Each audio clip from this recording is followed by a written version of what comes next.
The world did not end with a bang. It did not end with a whimper. It ended with a breath, a long, deep, collective sigh of relief.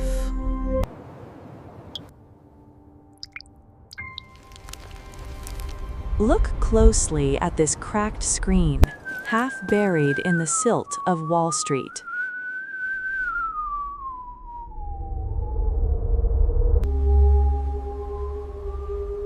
A 100 years ago, this piece of glass was a window into a frantic world. Today, it is a nursery. A tiny wildflower reaches through the shattered silicon toward the sun. There is no more electricity here.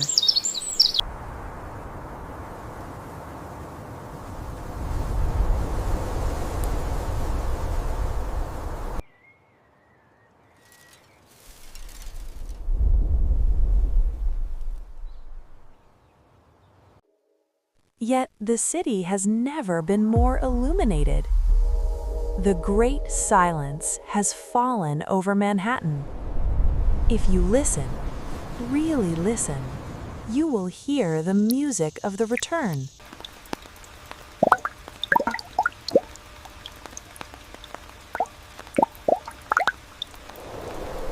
Manhattan was once a grid of gray, a labyrinth of asphalt and exhaust. Now, it is a valley of emerald.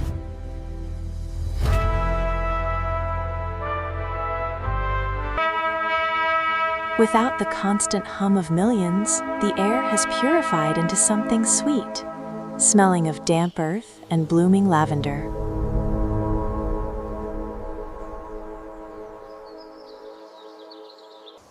Broadway is no longer a street, it is a river of life. High-reaching grass sways where yellow cabs once stood bumper to bumper.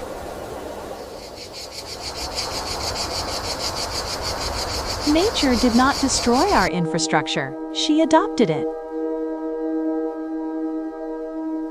The subway tunnels have been transformed into crystal-clear underground springs.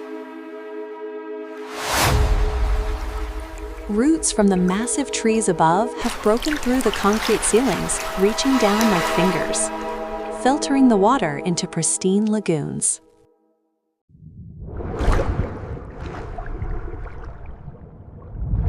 In the depths of Times Square, silver fish now dart through the shadows of rusted turnstiles.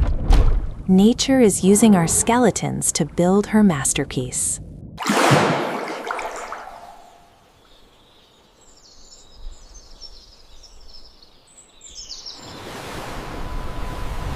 Look toward the East River. The Brooklyn Bridge still stands, but it is unrecognizable.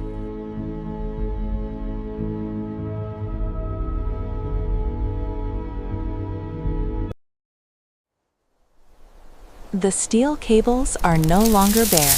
Wisteria and climbing roses have woven themselves, creating waterfalls of green and violet.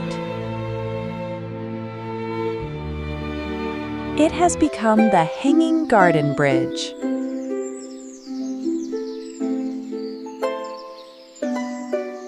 The wooden planks have long since rotted away, replaced by a carpet of moss and wildflowers. It is a sacred corridor for the creatures of the New World. A family of red foxes trots silently across the span, moving from the dense forests of Brooklyn to Manhattan.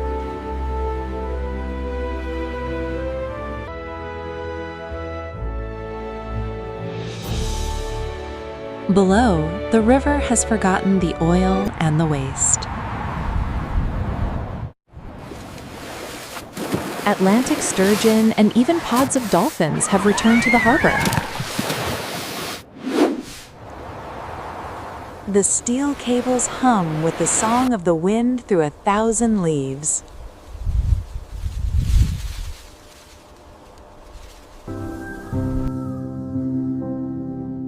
Enter the main concourse of Grand Central Terminal. The rushing crowds are a distant ghost.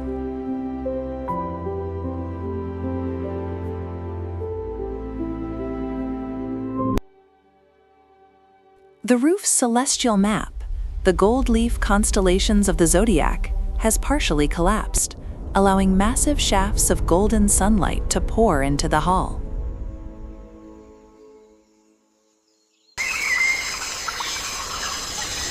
These God rays cut through the cool, damp air, illuminating a flourishing rainforest inside the marble walls.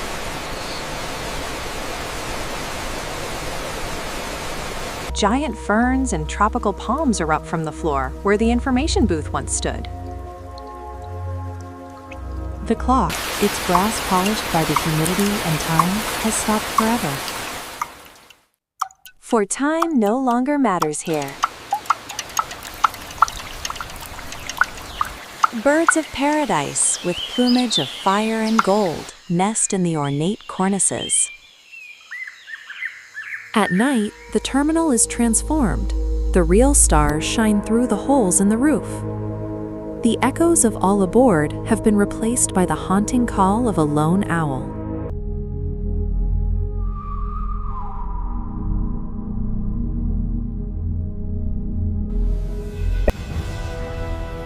The skyscrapers, the arrogant giants of the 20th century, have become the new mountain ranges.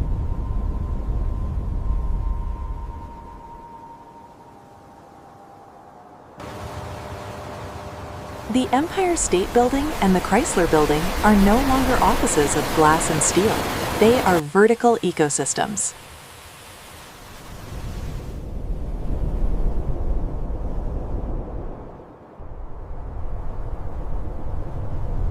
As you climb the rusted remains of the stairs, you pass through different climate zones. The lower floors are dense with humidity and shade-loving plants. The middle floors are home to hanging moss gardens that drink from the clouds. Near the summits, the wind howls through the empty window frames. Falcons and golden eagles nest on the 86th floor observation deck.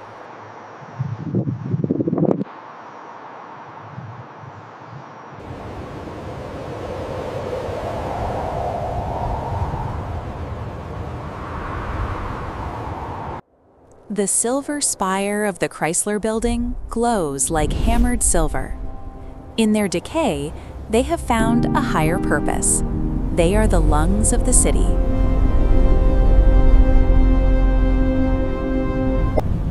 Finally, we travel to the harbor.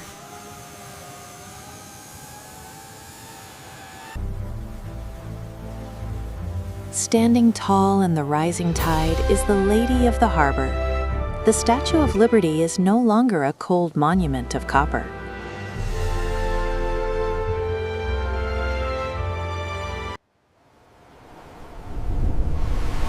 She has become the living lighthouse. She is now completely covered in a cloak of white climbing roses.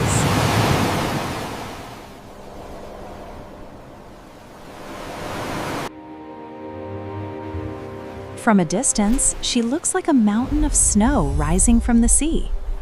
Her torch is now a hollow cradle for rare bioluminescent flora. At night, these flowers pulse with a soft, ethereal teal glow. She is a beacon of hope for the whales and the deer that graze at her feet. As the sun sets over the Manhattan archipelago, the skyline is no longer a jagged edge of concrete. It is a soft silhouette of swaying trees and ancient stone. There is only the heartbeat of a world that has finally healed. We were just a brief, noisy season in its long, magnificent year. The lights of New York have gone out, but for the first time,